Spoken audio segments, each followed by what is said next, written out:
Hello again, and welcome to an all-new edition of Sucka Shots for the week of February 11th to the 17th.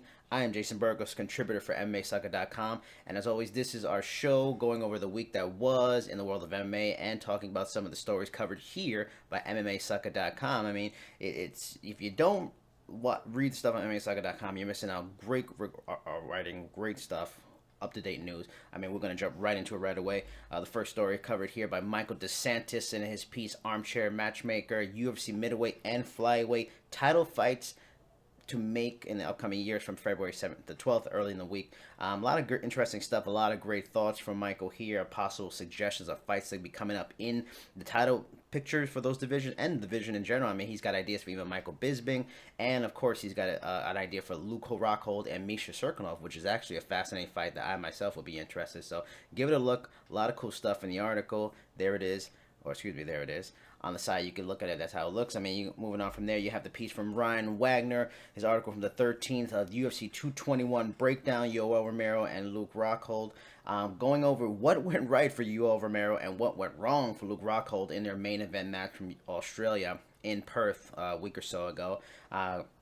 Great piece from Ryan. I mean, you have to know on MMA Sucka, a lot of great pieces in terms of breaking down a technical, nuanced aspect of some of the fights going on. Ryan has a great piece in terms of he gives you gifts, he shows technique, he shows specific parts of the fight, very detailed, very in-depth, totally worth the read. His work is always fun, and he's amongst several other writers that do great stuff.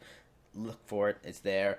Moving on from there, we got the piece from the 13th by Mike Skytte covering the news that Rizin Bantamweight Grand Prix winner Kyoji Horiguchi will be facing Grand Prix semifinalist Ian McCall in an upcoming fight at Rizin 9. He also mentions several other fights that will be taking place at Rizin 9.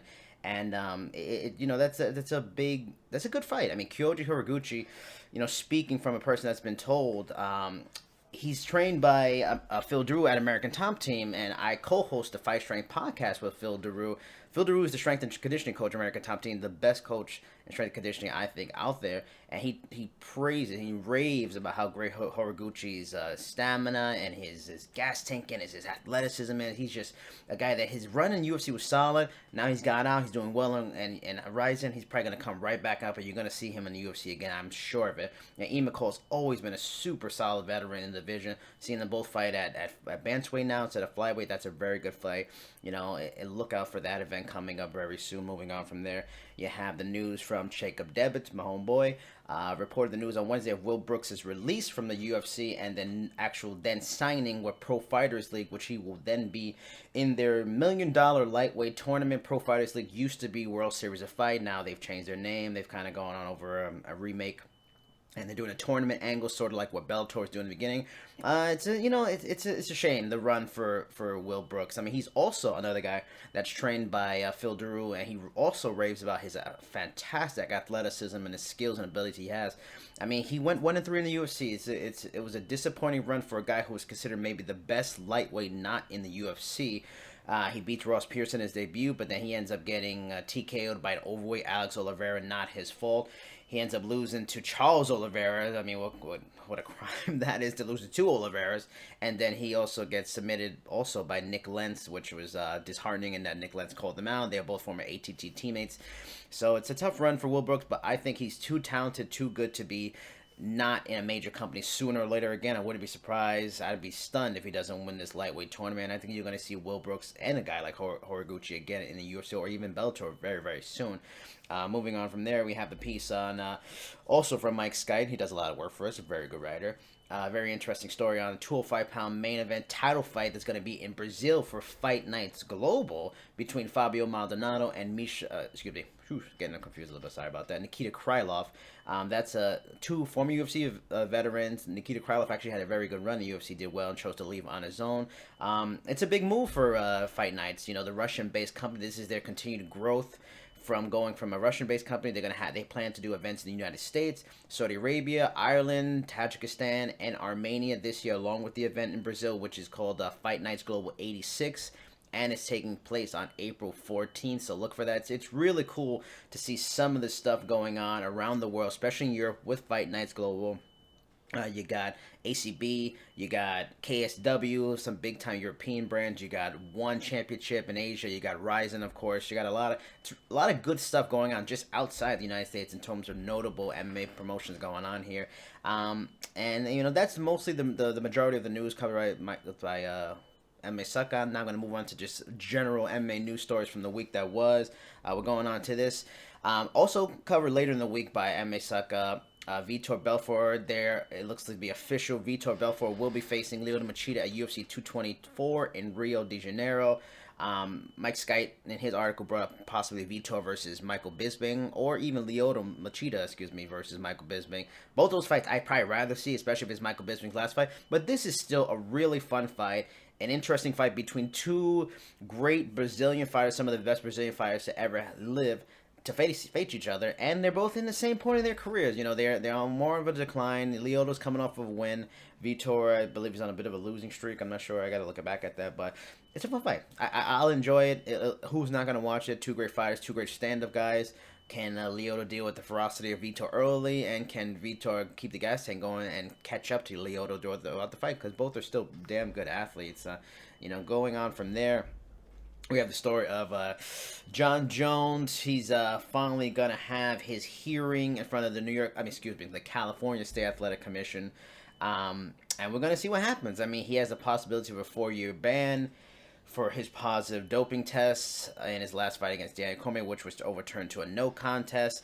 The hearing is set for February 27th. It's a big moment in sport. There's been a lot of rumblings from his camp thinking that he's going to get cleared and he may be fighting this year. I don't know what message that sends. If he does get cleared, the UFC put him right in a fight right away. It better not be a title fight, because that sends the wrong kind of message to sport and to the world. It's going to be interesting how this is handled. Does he get a slap on the wrist? He's already been banned for a year with his previous testing, since he's a second-time offender. He's going to get the bigger ban. It's very fascinating to see how this turns out. And we'll see. It's going to be really interesting. Moving on from there, you got Floyd Mayweather. The talk and the conversation about him possibly coming into MMA. I don't know if I want to see it. It's going to be a little weird. There's talk about him fighting Conor McGregor. There's talk about him fighting CM Punk.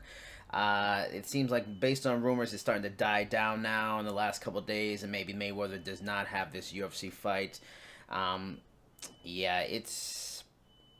Do you really want to see it? I don't know. It's great to see a legend in the cage and something like that happen, but how is it gonna happen? Like, how the UFC, how are they gonna afford it? The only thing I can think of is that they go into a partnership once again with Showtime, and maybe it's a Showtime co-promotion. It's a UFC event, but there's no way the UFC in their business strategy can afford Floyd Mayweather and Conor McGregor's boxing costs. How much these guys get and paid for a fight. So especially Floyd, they can't afford Floyd. That does not go with their business strategy. So I'm not sure how they're gonna work that one out.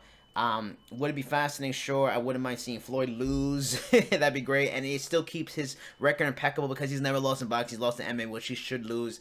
If he fought CM Punk, that'd be such a freak show fight. But again, who probably wouldn't watch it? It is what it is. I think it's just more bluster from Floyd, keeping his name out there as a retired fighter, just keep his brand up so he can continue to make money without fighting.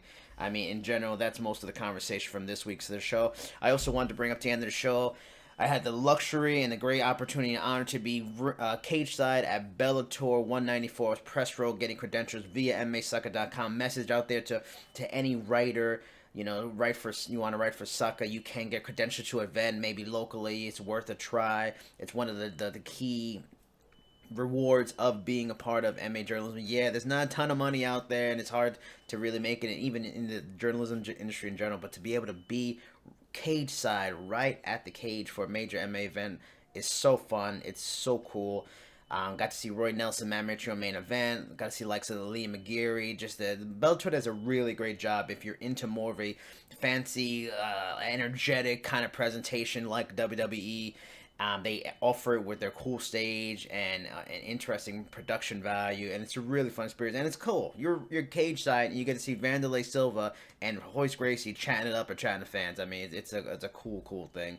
And that is our episode of Sucka Shots for this week. Hope you come back next time. Hope you enjoyed it and hope you feel informed. Until next time, bye-bye.